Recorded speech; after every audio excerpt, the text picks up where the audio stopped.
Bienvenue dans Agora, votre émission de débat citoyenne et participative. Nous sommes sur le site de l'Université de Corse. Au menu, les tensions autour de la langue corse.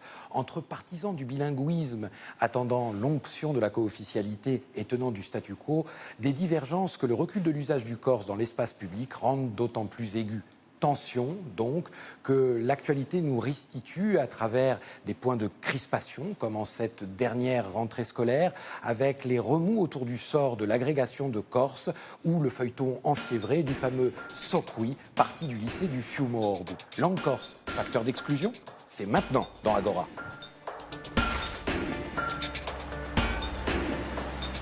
Eh bien, nous nous retrouvons dans les locaux de la bibliothèque universitaire. Et avant de rejoindre mes invités, comme à l'habitude, je vais distribuer des téléphones portables à des membres du public parce que ces images, ce regard, il nous intéresse. Il nous intéresse d'autant plus que ces images vont être utilisées au montage final de l'émission. Donc vous allez participer en fait à la fabrication de cette émission. Nous avons la chance de tourner en présence d'étudiants de Studi Corse, sciences de la formation et je crois même de la formation audiovisuelle. Bonjour messieurs, comment allez-vous? Bonjour. On est bien ici entouré de livres, ne trouvez-vous pas? Très bien. Très bien. Alors, je vous présente Lisandro De Zerbi. Vous êtes enseignant dans le bilingue et vous êtes l'un des cofondateurs de l'association Pratica Lingua, créée à Bastia en 2014. Une association où l'on s'inscrit pour pratiquer le corse, rien que le corse, sur un mode immersif. Fabien Minéo, vous êtes le secrétaire départemental du SNUIP. C'est tout comme d'habitude avec l'éducation nationale. Très compliqué. Donc le SNUIP de Haute-Corse, c'est le syndicat national unitaire des instituteurs, professeurs des écoles et professeurs d'enseignement général du collège, du PEU. Vous êtes enseignant maternel à Luggiana et fraîchement habilité en langue corse. Félicitations.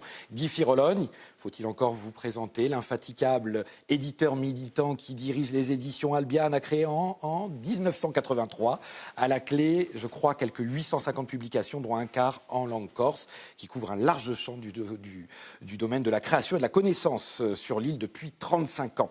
Pour commencer, pour engager les débats, je voulais savoir, Lisandre, si vous vous sentiez dans le rôle de ces derniers Indiens, de ces gens qui sont nécessairement frustrés, et vous allez nous parler d'ailleurs de l'association Pratica Lingua au passage, frustrés parce que dans l'usage quotidien, le corse vous est peut-être d'une certaine manière interdit ou en tout cas très limité. Oui, exactement. C'est-à-dire que justement, quand on parle d'exclusion, est-ce que la langue corse peut être un motif d'exclusion? Je pense déjà que jusqu'à nouvel ordre, c'est la langue corse qui est exclue de nombre d'espaces publics. Moi, j'ai pas le droit, j'ai pas la chance de pouvoir parler corse, qui est ma langue naturelle, dans des endroits. Alors en allant à la banque, à la sous-préfecture, oui, voilà. Et puis dans la sphère scolaire, on demeure une option, et donc on jouit pas des mêmes droits que les autres matières. On est livré au bon vouloir des enfants souvent. On n'a pas les mêmes coefficients, on n'a pas les mêmes débouchés. Donc pour le moment, c'est nous qui sommes plutôt exclus. Après, de poser le débat de l'exclusion éventuelle, c'est des débats qui, à mon avis, reposent sur des considérations subjectives. Or, le caractère objectif qu'on peut accorder à cette interrogation dit que, d'une part, les scientifiques, les universitaires ont montré depuis bien longtemps que les vertus du bilinguisme, sans aucun ostracisme, et qu'en fait, ça ne résiste pas, ce type de discours, à l'épreuve du temps. Vous avez vu ce matin Valls qui est venu dire en Corse que la langue corse pouvait être un élément d'ostracisme et annoncer sa candidature en catalan ce matin. Il y a des paradoxes qui sont ça remonte un petit peu plus loin même. Vous parliez de l'éducation nationale. Alors vous, Fabien Minéo, vous faites partie des gardiens, je ne sais pas, de l'ordre établi. Le corse, vous ne l'envisagez pas se développer davantage au sein de l'école et de l'éducation nationale en général? Parce que les positions que vous défendez au sein du SNUIP vont quand même plutôt dans ce sens-là. Pas question de trop bousculer l'ordre actuel. Vous faites plaisir à certains qui voudraient nous enfermer dans cette case-là. Vous avez mal lu alors peut-être, mal entendu. Peut-être, oui. Aujourd'hui, j'en suis peut-être la preuve vivante puisque j'ai passé l'habilitation et que moi je reste dans le factuel.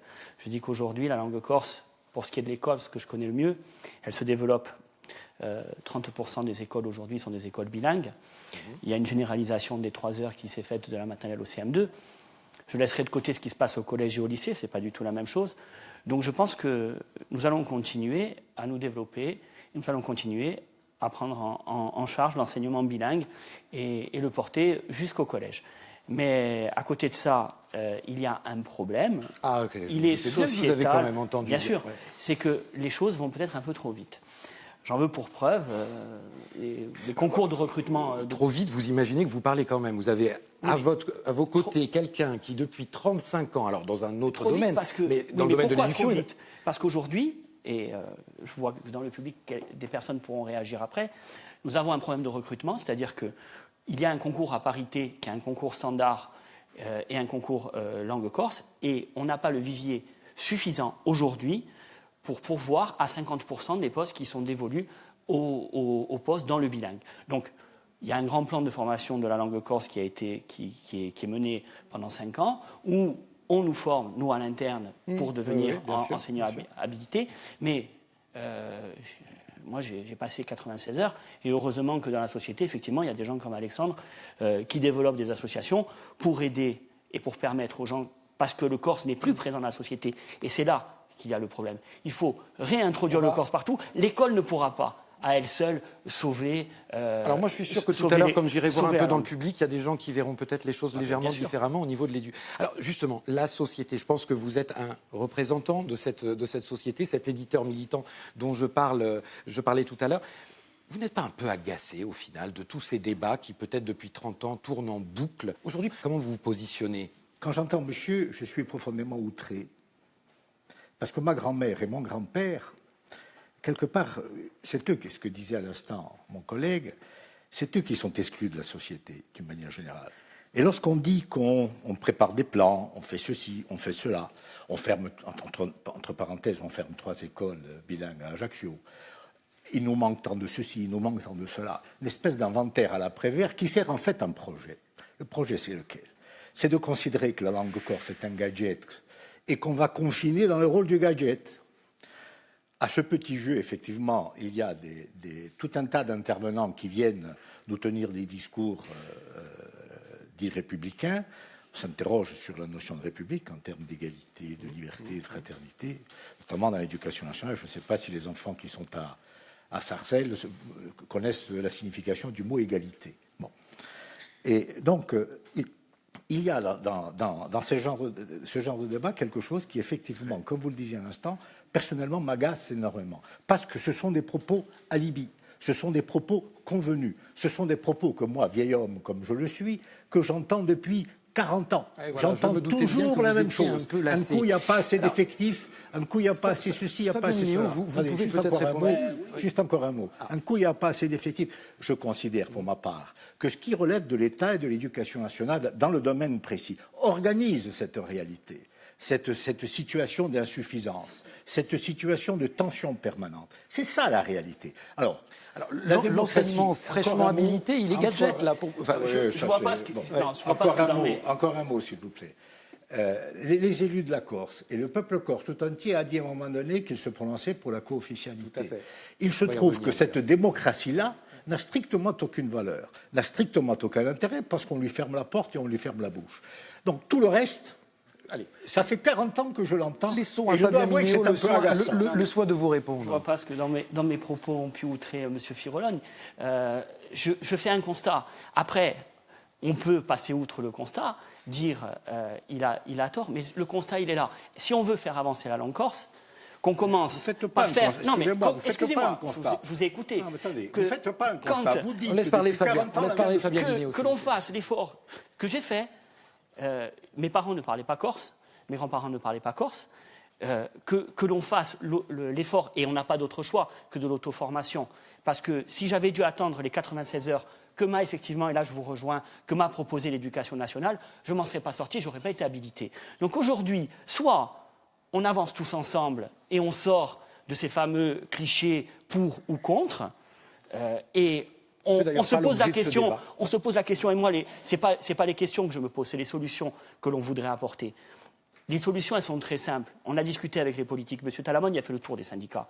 Et à un moment donné, la clé de voûte pour que le système éducatif soit performant, c'est qu'il faut renforcer, dès que les jeunes rentrent dans la formation sciences de l'éduc, le poids de la langue corse. C'est-à-dire que les cours de corse, ils doivent être importants. L'année de professeur des écoles stagiaires, elle doit être un moment important. Moi, je le dis, et tant pis si ça ne plaît pas, le lundi et le mardi, les jeunes, ils sont dans les classes pour se former. Le jeudi et le vendredi, le constat est fait que la relation théorie-pratique ne s'articule pas bien. C'était déjà je tire pas sur l'esprit, mais c'était déjà le cas à l'IUFM. Et aujourd'hui, si on renforçait cette formation pour justement permettre aux jeunes d'avoir l'habilitation, on avancerait un peu plus. J'ai bien compris où vous vouliez. Et oui, j'entends réagir derrière moi. J'allais me lever, figurez-vous, parce que je pense qu'on a déjà une réaction qui me paraît assez évidente du côté du public et de Dominique Verdogne. Je vous laisse vous présenter aux téléspectateurs, Dominique. Alors, je suis professeure d'anthropologie, langue et culture corse à l'université et je suis directrice de l'école supérieure du professorat et de l'éducation. Et j'entends bien ce que me dit Monsieur Minéo, bien entendu. Je voudrais juste faire une remarque. Ça fait à peu près 250 ans qu'on met la langue corse hors de toute possibilité de s'exercer. Les locuteurs en langue corse ne peuvent pas parler. Donc, au fur et à mesure, les grands-parents disparaissent, les générations... Mais aujourd'hui, néanmoins, malgré ce constat, on dit aux Corses, mais pourquoi vous ne parlez pas le corse? Parce que si vous parliez le corse, on pourrait avoir plus de postes en bilingue, etc. C'est quand même un peu paradoxal, d'accord? Donc, effectivement, c'est le produit aujourd'hui d'une politique. Vous avez raison. On manque de viviers, on manque effectivement de ressources. Mais pourquoi? Tout simplement parce qu'on n'a pas voulu généraliser l'enseignement bilingue. Quand on s'est battu pour la généralisation du corse dans les écoles, c'était pour éviter la filiarisation, la discrimination, les bilingues d'un côté, les standards de l'autre. On aurait eu un plan de formation pour l'ensemble des jeunes qui sont ici. Mais les jeunes, si vous leur dites à 2 ans, à 3 ans, tous les concours de professeurs des écoles, ils sont bilingues. Ils s'y mettent, il n'y a aucun souci. Ils se sont mis à l'anglais, ils se sont mis à l'espagnol, ils se sont mis à l'italien, ils se sont mis à tout. Donc, il n'y a aucun souci. On a aujourd'hui des professeurs des écoles standards qui sont locuteurs bilingues et qui passent quand même le standard. Parce que vous savez très bien qu'il y a des problèmes d'affectation et qui préfèrent y aller. Donc, c'est vrai que c'est un faux discours. Aujourd'hui, l'école, elle est obligatoire jusqu'à 16 ans. On est content. Sinon, les jeunes, ils iraient travailler parce qu'il y a des problèmes économiques, parce qu'il y a de la discrimination sociale. On est content que ce soit obligatoire. Pour le Corse, il faut faire pareil. Parce que la promesse républicaine, c'est ça. C'est garantir l'accès à tous. Merci Dominique. Et alors, je n'ai pas non plus envie qu'on s'enferme dans un débat lié effectivement au concours et à l'éducation nationale. C'était très intéressant effectivement de remettre tout ça en perspective. Mais alors là, je vais me tourner vers Lisandre, parce que effectivement, d'ailleurs, vous l'aviez dit, Monsieur Minéo, la question aussi, c'est celle de la société, de sa capacité aussi à s'accaparer cette problématique. Et moi, j'aimerais quand même que vous nous parliez un petit peu de l'association Pratica Lingua, donc à Bastia, et de ce que vous défendez à travers elle. Nous, on défend la création ou la recréation d'une communauté linguistique qui a, à un moment donné, en son sein, des gens qui viennent d'origines diverses, qui ont des horizons différents, qui ont des appréhensions de la langue qui sont différentes, mais qui, à l'instant T, ont quelque chose en commun. J'ai bien compris la philosophie. Alors comment, de façon concrète, comment vous vous y prenez? De façon concrète, on a des formations avec 38 ateliers qui soit enseignent du corse, soit enseignent en corse. On peut apprendre des langues étrangères, on peut apprendre de la musique, on peut apprendre du théâtre, on peut apprendre de la peinture, du pop art, de la photo. On peut se professionnaliser pour les journalistes, pour les enseignants aussi. Et tout ce beau monde-là, vous savez, Macron qui vient à Bastia nous mettre en garde contre les risques d'ostracisme de la langue corse. Le soir même, moi j'écoutais son discours, j'étais en voiture, je suis arrivé à Pratica Lingua, il y avait un ingénieur égyptien, arabophone et anglophone, il y avait un chirurgien breton, il y avait des Corses qui sont des locuteurs passifs. Et il y avait d'excellents locuteurs de langue corse. Et tout ce monde-là vit ensemble. Eh bien, nous, on considère que la sérénité que peut encore conférer la langue corse, elle est nécessaire à la société parce qu'elle se sent bien et elle respire et elle l'intègre. Vous venez de faire la parfaite transition parce que je voulais qu'on parle aussi qu'officialité dans cette émission. Vous avez évoqué effectivement le discours du président de la République qui était venu donc au mois de février dernier, un discours qu'il avait donné à Bastia où il avait dit « Le bilinguisme, ce n'est pas la co-officialité. La défense légitime de la langue corse ne peut pas mener à l'entre-soi. Il y a une langue officielle, c'est le français. » Guy Filron, la co-officialité, c'est une façon de cultiver l'entre-soi ou alors là, de votre point de vue, le président de la République a complètement retourné le problème et l'a déformé même? Qu'est-ce que vous voulez que je vous réponde à ça? En tout cas, la notion de co-officialité, c'est quelque chose auquel vous êtes attaché, j'imagine. Toute la Corse entière a voté pour. La Corse entière s'est prononcée pour. Il est clair que c'est une nécessité pour chacun. Je n'arrive même pas à comprendre qu'on puisse encore en débattre, sauf effectivement pour aller chercher des arguments, voire des alibis, et mettre en place des structures qui, ne fonctionnant pas, vont participer au fait que cette situation va perdurer. C'est pas intéressant ce que dit Macron, on le savait déjà. La co-officialité, Fabien Minéo, de votre côté? Je m'interroge. C'est pas un oui franc et massif? Non. C'est pas non? Non plus. Encore une fois, l'obtenir, c'est une chose, et y mettre quoi derrière? C'est-à-dire que, quels seraient les moyens, légitimement, si demain je suis arrêté et je me présente au parquet de Bastia, je passe en correctionnel, et le choix de ma langue, c'est le corse. Est-ce que l'État, est-ce que les structures aujourd'hui qui régissent tous les actes publics sont en capacité d'avoir les personnels dédiés à la traduction et à la compréhension du choix de ma langue.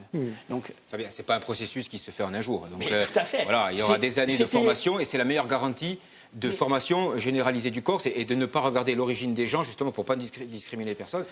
Tu auras une formation globale pour tout le monde et tout le monde est logé à la même enseigne. Hein. C'est juste un cadre légal qui permet d'asseoir. La problématique de ça, c'est la question, c'est la fausse question, simple à expliquer face à un problème réel. Dans le monde entier, il existe des pays, on a parlé à un moment donné des fameuses îles Åland, il existe des pays où la co-officialité ne pose problème à personne. En Italie, vous savez, quand on refoule des migrants, il y a un interprète là, au cas où le type ne comprendrait pas. Autrement dit, encore une fois, raisonnons un peu politique. Lorsque une communauté, lorsqu'une société veut mettre en place les outils de son fonctionnement réel, elle les met en place. Ça n'est pas, on ne va pas engorger les tribunaux de cette manière-là, d'une part. D'autre part, c'est vraiment un exercice un peu pervers que de sortir ce genre d'argument. Aujourd'hui, à l'ONU, tout le monde a un casque, s'il faut un casque pour bien comprendre. S'il faut traduire, on traduit. Le problème, la question est de savoir à quoi sert une langue. Et à quoi sert une langue dans un pays donné. Par exemple, pour moi, la langue, c'est un instrument majeur d'intégration des autres. C'est l'ouverture vers l'autre de manière significative, de manière réelle. La langue, ça sert à ça. Si demain un Maghrébin s'empare de ma langue, donc de ma culture, donc de mon histoire, eh bien, demain matin, qu'il soit maghrébin, qu'il soit portugais, polonais, russe, voire hutu, c'est cette réalité qui m'intéresse. C'est comment j'accueille l'autre. Vous qui êtes auteur, Guy Firologne, je voulais quand même aussi... Je ne suis pas auteur, je suis... vous éditez les auteurs. Mais je voulais aussi vous faire entendre un autre point de vue. Un point de vue d'un intellectuel français, parce qu'il y a aussi quelque chose qui revient régulièrement sur la table, c'est évidemment la Charte européenne des langues régionales et minoritaires qu'on aimerait bien voir la France ratifier. Et eh bien, je vais vous faire entendre le point de vue d'André Markovitch, qui est un traducteur absolument formidable, mais alors en revanche, qui lui et sa compagne, Françoise Morvan, font partie des gens qui sont très opposés, ils sont installés en Bretagne pour leur part, ils sont très opposés au principe de cette charte des langues régionales. Je vous le fais immédiatement écouter et vous réagissez dans la foulée. Évidemment que Françoise Morvan a raison. Mais le débat sur la charte des langues minoritaires est le type même de débat faussé. Parce que la charte ne défend pas des langues, mais des groupes ethniques de gens censés parler ces langues, c'est-à-dire qu'elle reconnaît des ethnies. Et d'autre part, en France, il s'agit de reconnaître 75 langues originaires de France. La République française a accepté de ratifier un certain nombre d'articles en les assortissant de réserves. Mais il existe un article 21 qui interdit toute réserve. Et donc, la charte n'a pas été ratifiée et sans doute ne le sera pas à cause de ça. Imaginez, il ne s'agit pas que du corse, du breton, du basque, mais par exemple du poitevin-saint-angais, qui se verrait accorder le droit d'être utilisé dans toute la vie publique, justice, dans tout ce que vous voulez. Mais il faudrait donc que les fonctionnaires parlent cette langue.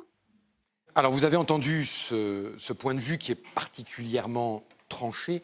Je ne vous le propose pas par provocation, mais enfin, voilà, ça tient un petit peu de ce malentendu auquel on est souvent confronté. Bon, la charte, on peut la signer ou ne pas la signer.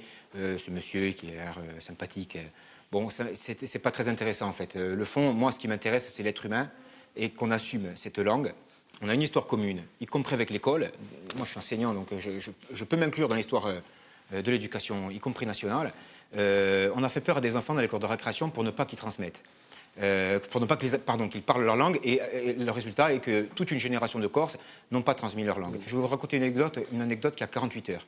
Il y a quelqu'un qui vient à Pradiga Lingua qui m'a dit lundi soir, mon père m'a parlé français toute sa vie parce que c'était pas la langue, le corse n'était pas la langue de la réussite sociale et tout ce qu'on sait. Aujourd'hui, il est touché par la maladie d'Alzheimer et il ne parle plus que corse. Cette personne-là, elle est en prison parce qu'elle vient apprendre à Pradiga Lingua le corse que son père n'a pas pu lui transmettre parce qu'il était impacté par un tas d'arguments plus ou moins objectifs. Et aujourd'hui, à cette personne, qu'est-ce qu'on lui répond? Il faut lui donner une solution. Là, c'est une souffrance humaine. La langue, elle réconforte. Pour un breton, je vais lui citer notre ami Franck Leduf, qui est chirurgien à l'hôpital de Bastia, qui est adhérent aussi à Pradiga Lingua, qui pourrait avoir d'autres loisirs que de venir apprendre le corse. Il vient l'apprendre parce que ça rassure ses patients. Alors c'est très intéressant parce que Guy Firolone, tout à l'heure, nous parlait justement des capacités d'intégration aussi qu'on peut envisager. Mais elles sont évidentes. Il n'y a plus personne qui peut nier que moi, à Pradiga Lingua, on a un tiers de notre effectif qui est issu d'une immigration continentale française et qui s'est parfaitement intégré chez nous. Et nous, un de nos slogans, c'est Lingua Fagebo, où nous, on ne demande pas de carte d'identité, d'appartenance religieuse ou politique. Ces gens-là, ils font partie de notre peuple parce que ils partagent notre langue. Ce chirurgien, il vient apprendre le corse parce qu'il voit le soulagement sur le visage de ses patients quand les infirmières d'ici leur parlent. Il me dit, je veux à tout prix avoir cette même relation avec mes patients. Et en discutant avec quelqu'un d'autre, un autre médecin, il m'a dit, mais c'est normal, ça entre dans le processus de guérison, le psychique jouant sur le physique. On parle de vie humaine. Donc cette langue, elle a des atouts. Elle nous porte vers la Romagna, c'est-à-dire l'ère des locuteurs de langue latine. Elle nous ouvre à 1 milliard de locuteurs sur la planète. Elle est une passerelle vers tous ces gens-là. Elle est un soulagement pour tout le monde. Elle est un motif d'intégration. Aujourd'hui, prétendre le contraire, c'est vraiment une perte de temps. On parle beaucoup on parle beaucoup de chartes, de théories, de lois. Moi, je crois qu'il faut diffuser massivement la langue corse, créer des espaces de diffusion, l'amener à proposer un accès facilité à tout le monde. Et qu'on se mette au travail. Dans des applications pratiques. Si vous le permettez, je vais m'éloigner juste quelques minutes. Je ne sais pas si quelqu'un dans le public a envie justement de prendre la parole, parce qu'on est entouré de jeunes gens. Moi, ça m'intéresserait aussi d'avoir un petit peu votre point de vue sur l'usage que vous faites éventuellement du corse au quotidien, de façon très pratique. Mademoiselle, est-ce que vous voulez nous parler un petit peu de cette dimension-là et de votre vécu, tout simplement? Oui, déjà, rien que sur le titre de l'émission qui se veut très provocateur, je pense que si la langue corse était parlée par le plus grand nombre, il n'y aurait aucune raison qu'elle soit facteur d'exclusion, mais au contraire, si la majorité le parle, c'est de l'intégration, quoi qu'il en soit. Et après, au niveau de mon vécu, qu'est-ce que je peux dire? C'est magnifique pour... La langue corse est également très créatrice. Et je pense que c'est aussi quelque chose sur lequel il faut miser, la créativité de la langue et la manière qu'elle a d'unir les gens. Voilà. Très très bien. Alors créativité, moi j'ai envie d'aller voir Guy tout de suite. Non mais alors parce qu'en plus voilà, la langue corse elle n'est pas non plus repliée forcément sur un territoire donné qui est celui de cette île. Moi j'aimerais bien que vous nous fassiez rapidement partager cette expérience que vous menez maintenant depuis plusieurs années et qui vous amène à travailler énormément avec l'Italie. On vous voit régulièrement à un salon, qui est le salon du livre de Pise. Dites-nous donc quelques mots à propos de cette belle expérience qui montre à quel point aussi la langue corse est ce formidable vecteur d'exportation des idées. Mais je peux vous dire que c'est un lieu dans lequel le genre de questions qu'on vient de poser ici ne se pose pas. On parle, ce sont des langues voisines, sœurs, lingue sorelle, que ce soit. Lorsqu'on présente un auteur, lorsqu'on présente un travail qui a été fait en langue corse, les gens s'en emparent tout naturellement. Et toutes les questions, toutes les prévenances, toutes les préventions, tout ce qu'on voudra, n'existe absolument pas. On est dans un espace normal de discussion, on est entre voisins, on est entre personnes qui abordent sereinement les échanges. Ce qui nous intéresse, ce sont les contenus, c'est comment on peut construire ensemble un certain nombre de choses, un certain nombre de projets. C'est ce que nous faisons, nous, depuis 4 ans avec eux. Et ça ouvre d'ailleurs un champ des possibles considérable. Et encore une fois, mais on vit les choses très tranquillement, très normalement, en utilisant un outil qui est à notre disposition et qui nous permet, nous, région frontière, entre le français d'un côté et l'italien de l'autre, eh bien, nous sommes, parce que nous sommes bilingues, et nous assumons aussi ça, nous sommes parfaitement bilingues, nous travaillons en bonne intelligence dans ce cadre-là. Et c'est profondément créateur, justement. Alors je sais que c'est très frustrant, on aura encore beaucoup de choses à se dire et je pense qu'il va falloir réorganiser rapidement quelque chose autour de la langue corse. Néanmoins, on est obligé de se quitter. Je vous donne rendez-vous après les vacances, le dimanche 11 novembre. On va poursuivre un petit peu notre conversation et comme d'habitude, je ne saurais jamais trop vous conseiller contre les idées reçues de toujours privilégier le débat.